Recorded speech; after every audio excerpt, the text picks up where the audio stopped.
Hi students, today we are going to look at how to solve equations with variables on both sides. And up to this point, we have been looking at two-step equations, and then we added in two-step equations with the distributive property and combining like terms. Those are called multi-step equations. So now we're going to add on an additional piece, and this is when we have variables on both sides of the equation. So if you want to take a moment to go ahead and pause your video, I've written some things down here. So if you want to go ahead and jot those things down so that we can just kind of go through some examples here together. So in looking at this equation here, I can see that I have the h term on the left side of the equal sign and now also on the right side of the equal sign. So if we had distributive property present, if we have like terms to combine, we're still going to be doing that, and we're still going to be solving a two-step equation. But now our first step is going to be to bring all variable terms to one side. So I need to collect these h terms on either the left side of the equation or on the right side of the equation, and it's really up to you. It doesn't matter which direction you go. But it's not as simple as just saying, oh, well, I have 3h minus 5h. Okay, I can't just combine them that way because they're separated by this equal sign. What I can do is I can bring this minus 5h over to the left-hand side by undoing what's being done here on the right side. So our rules of solving equations still apply.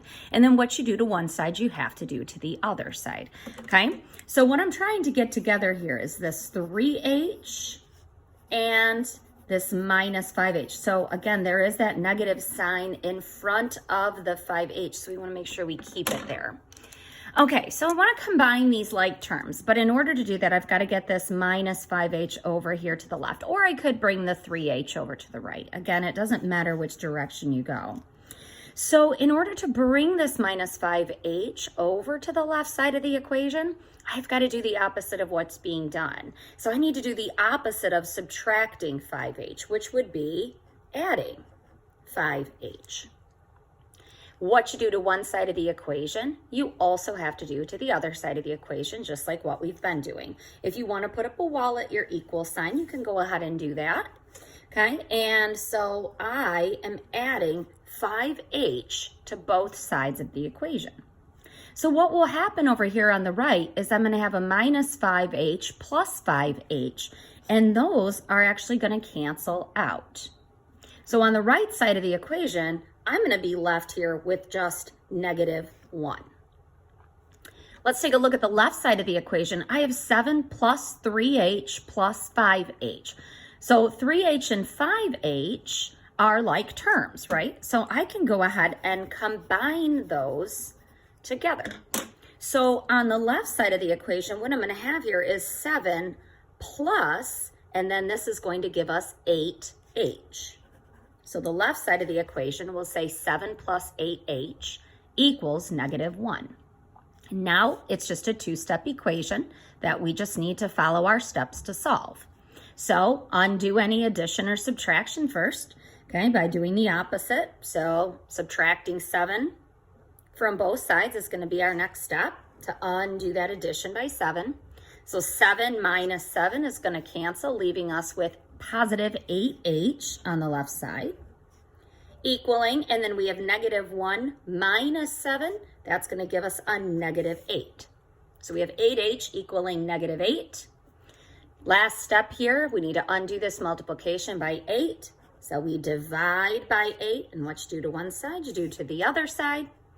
8's cancel, and we are left with h equaling negative 8 divided by 8, which is going to be a negative 1. So the solution to this equation would be h equaling negative 1. So that's how you can solve an equation when you have a variable on both sides of the equation.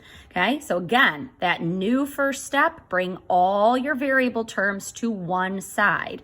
Now I could have chosen to take this 3h and subtract 3h from both sides and solve it that way, but ultimately your solution should still be h equals negative 1. Go ahead and give that a try, okay? And try subtracting 3h from both sides. Make sure that you still come up with that solution of negative 1.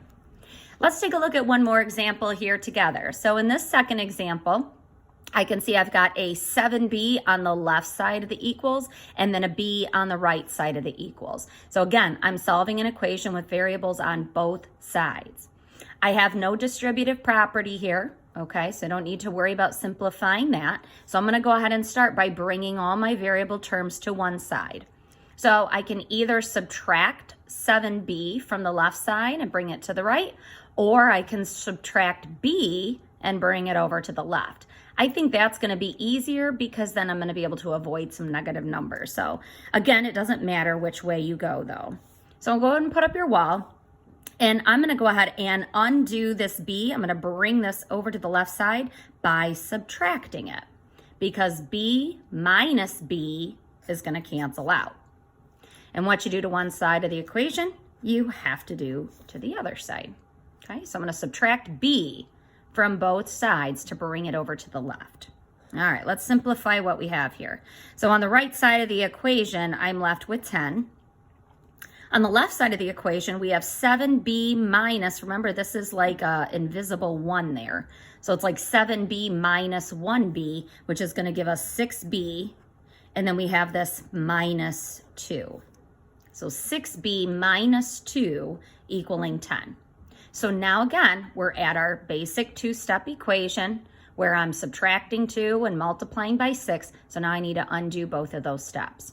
Okay, so first step here, add 2 to both sides. Okay, so 10 plus 2 is going to give us 12 on the right side of the equation. On the left side of the equation, the 2's are going to cancel and just leave us with 6b equaling 12. Then we have to undo this multiplication by 6, which would be dividing by 6. What you do to one side, you have to do to the other side.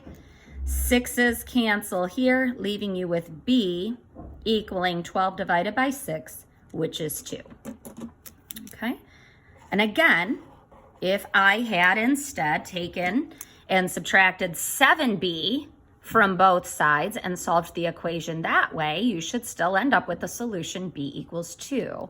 So again, I encourage you to try that. So try the equation again, and instead of subtracting b, go out and subtract 7b from both sides and have that be your first step, okay? And it will still give you the same solution.